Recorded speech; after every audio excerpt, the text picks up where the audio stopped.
ሰላም ተማሪዎች እንደምን ቆይታችኋል? ዛሬም በሌላ ፕሮግራማችን እንደተቀጣጠርነው በሌላ ፕሮግራማችን ተገናኝተናል ማለት ነው።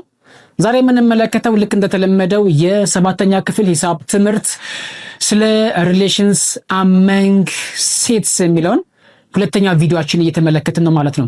በያላችሁበት ስፍራ ላይ ሆናችሁ ልክ እንደነዚህ ያሉ ትምህርቶችን የምትከታተሉ ወይም ደግሞ የምትማሩ በየትኛውም በኢትዮጵያ ክፍል ያላችሁ ተማሪዎች በሙሉ እጅግ በጣም የሚጠቅማችሁ ትምህርት ነው። ዛሬ ክፍል 2 ስለ ኢኩቫለንት ሴትስ እናያለን ማለት ነው። ኢኩቫለንት ሴት ምን ማለት ነው? ሲቀጥል መጀመሪያ ሴት ማለት ምን ማለት ነው? እንዲሁም ኢኩቫለንት ሴት ምን ማለት ነው?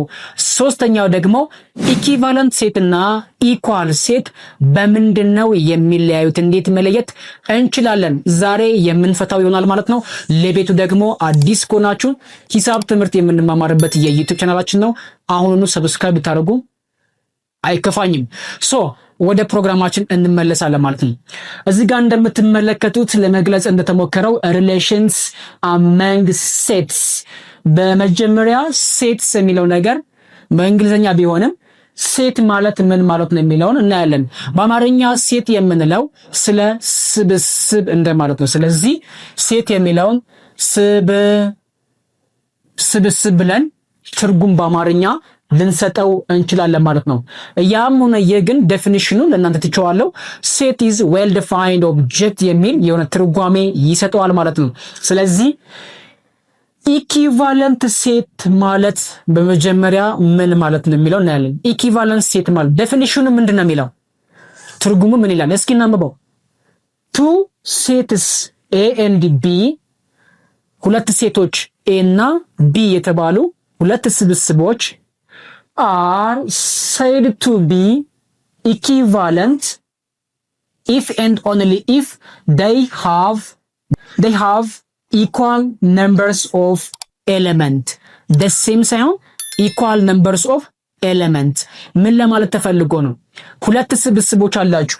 ስብስብ A እና ስብስብ B የተባሉ ሁለት ስብስቦች አሉ። or two sets, set A and set B። እነዛ ሁለቱም ስብስቦች ተማሪዎች ሁለቱም ስብስቦች ኢኩቫለንት ናቸው ወይም አይደሉም ብሎ ለመለየት ከፈለጉ የትኛውን ክራይቴሪያ ያሟላሉ? ሁለቱም ስብስቦች በቁጥር በውስጣቸው ያለውን ኤሌመንት እኩል ከሆኑ እነዛ ሁለቱም ስብስቦች ኢኩቫለንት ሴት ብለን እንጠራቸዋለን ወይም ደግሞ ተመጣጣኝ ስብስብ ብለን እንጠራቸዋለን። ምሳሌ ልስጣችሁ። ለምሳሌ ሌትስ ስብስብ ኤ በውስጡ ያሉ ኤሌመንቶች ብዛት 1 ቁጥር አለ፣ 2 ቁጥር አለ፣ 3 ቁጥር አለ ብለን እንውሰድ። ሌላኛው ስብስብ ቢ ኦር ሴት ቢ ብለን የምንጠራው ደግሞ በውስጡ ያለው ኤሌመንቶች ኤ ሊኖር ይችላል፣ ፊደል ነው፣ ቢ እና ሲ ቢኖሩ እነዚህ ሁለቱም ስብስቦች ስብስብ A እና ስብስብ B or set A and set B are equal ናቸው ወይስ they are not equal የሚለውን ጥያቄ ለመመለስ እነዚህ ሁለቱም ስብስቦች ቅድም ከዴፊኒሽኑ ላይ እንደተረዳ ነው ወይም እንዳነበብ ነው ማለት ነው።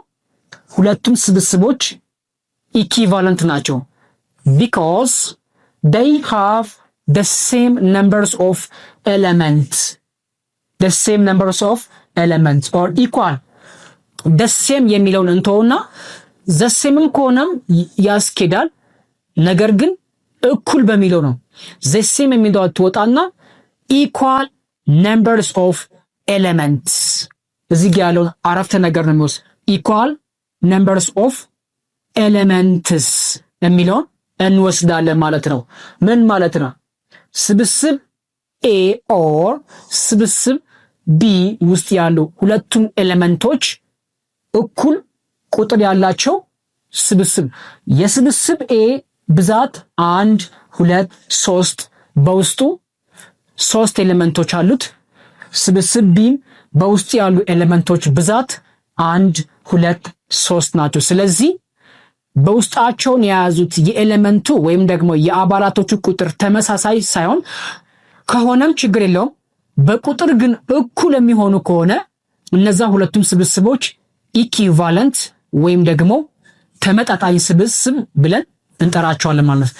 ስለዚህ በዚህ ምሳሌ መሰረት ሁለቱም ስብስቦች ኢኩቫለንት ሴት ብለን እንሰይማቸዋለን ማለት ነው።